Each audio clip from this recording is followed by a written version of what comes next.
Corrono sopra i bidoni, si muovono dentro i cassonetti, si arrampicano sui muri. Le immagini girate non hanno bisogno di molte spiegazioni.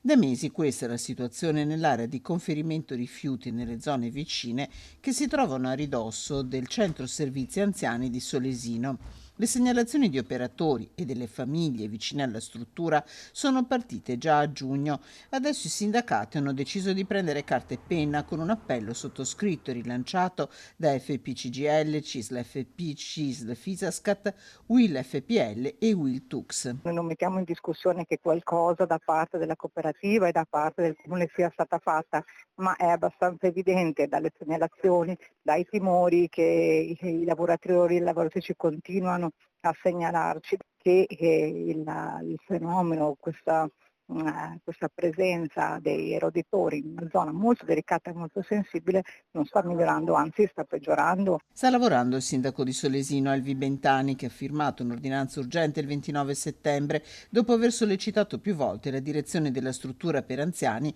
gestita dalla cooperativa sociale Codes. Noi ci siamo mossi innanzitutto inviando comunicazione agli enti preposti alla derazzizzazione e comunque all'igiene degli ambienti. Non avendo ricevuto nei tempi urgenti delle risposte concrete, abbiamo agito noi come ente. Però purtroppo mi sono trovato costretto a fare una ordinanza. La struttura per anziani, gestita dalla cooperativa Codes Sociale, è stata contattata dalla nostra redazione che attende una loro dichiarazione in merito.